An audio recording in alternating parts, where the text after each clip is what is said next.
AskReddit by Heinrich. What ingredient ruins a sandwich for you? Warm wet lettuce on hot sandwiches. I got an airport quesadilla once. It came with lettuce inside, nightmarish. Mealy tomatoes. Thanks for putting words to the sensation. A piece of lettuce that's a little too brown. Or the lettuce piece that's a bit slimy. Sends me right to Gagsville. Soggy not fresh tomato. Looking at you, Subway. I used to think I hated tomato. Turns out I just hate shitty tomato. Soft, cheap bread that gets soggy with the slightest bit of moisture. This is the one thing that will make me reject a sandwich with revulsion. A food critic explained it well to me. The bread is the part that you have the most interaction with, so it has to be good.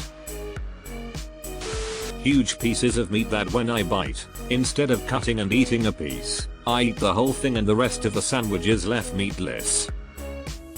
But not before said meat slips out and slaps you on the shin, leaving an unnaturally large mayo mustard mark, making you appear that you have no idea how to consume a sandwich. If the condiments is not spread right to the edges and in the corners of the bread. If there are big globs of unspread mayo, it's an immediate no from me. Standing with both feet in the lettuce buns with shoes on. Number 15. These are the questions I want to see on AskReddit. Seriously. Females of Reddit, what's the femalest female you've femaled? No. These are the real deal. Soggy bread. I'd rather starve. Putting a big beef tomato slice on to just watch your sandwich turn soggy and collapse.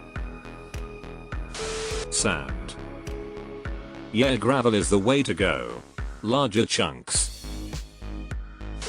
Hair. One night my daughter prayed before bed, please God don't let the cookies be hairy or gross. I've never made hairy cookies in my life. Goofy kid. But hair will definitely ruin a sandwich, or any food for that matter. Raisins.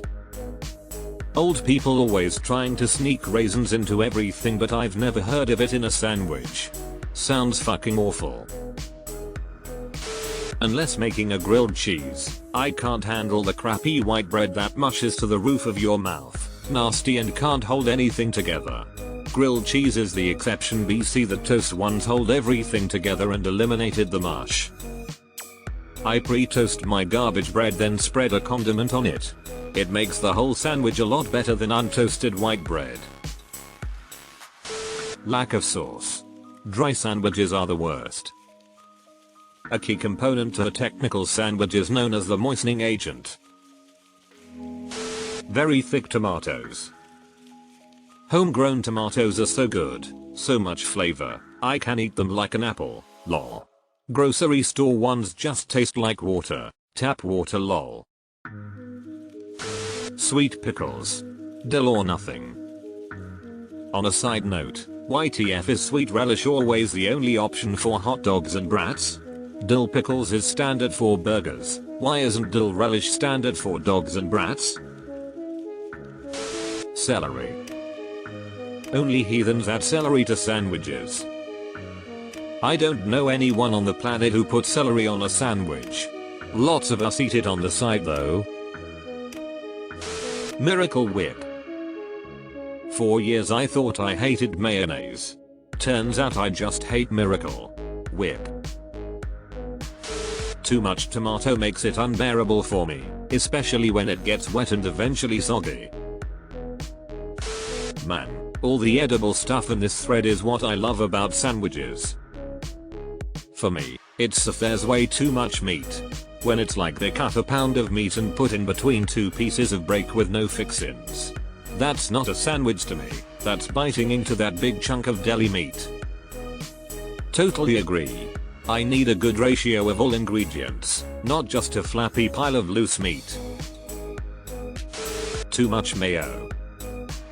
I don't like mayo at all, and it seems like people put it on everything these days. American cheese. It's fine on burgers, but for a typical sandwich, no. Get that shit out of there and give me some real fucking cheese. Edit. I didn't expect to get so many responses. Wowie. Good American cheese exists, but Kraft ain't it. Mold. There's nothing worse than not realizing there's a mold spot in the bread before it's too late. I swear one time I cured a stomach bug with this mistake. Nice try, Subway. You've done us wrong for too long and we are not taking you back. Sweet pickles. Miracle Whip. That shit doesn't belong on a sandwich. It's mayo flavored frosting. I grew up in a Miracle Whip and country crock household. I was so confused when my babysitter would make me things with mayonnaise or eel butter that somehow tasted so much better. Raw onions. I'm almost 45 and feel like I should be past not liking them at this point, but here we are. My grandmother regularly ate a sandwich that consisted of mayo, salt, pepper and a half-inch thick slice of onion. Lol. Tomatoes. It's not a flavor thing, it's a structural integrity thing. Tomatoes plus any other ingredient, especially condiments, creates any tectonic slide of instability that more often results in a pile of ingredients on the table underneath the 2 slices of bread in your hands. You can somewhat mitigate it by slicing the tomatoes no thicker than 2 microns, but by that time, what the point? What do they really bring to the table, besides ingredients as they fall out? And before the foodies chime in with it's about brightness and acidity of anti-alcine salt fat acidity, it's a good yes, I know. There's other ways to bring a brighter flavor, because most of the year, tomatoes that you didn't grow yourself taste like dog ass anyway. People don't consider the construction of sandwiches as much as I think they ought to, even with food served at restaurants. That tomato slide, or often the mayo slide, is a death knell for a sandwich. When I worked at Panera, they sent us to a sandwich making seminar and taught us all the little things they wanted us to consider when making their sandwiches, such as what flavors hit the tongue vs top of mouth and the physical construction, etc. OFC, these values were all commanded down from on high, but they wanted us to understand the motivation. I wonder if they send new employees to stuff like that anymore. Might explain a lot about my local Panera if they don't.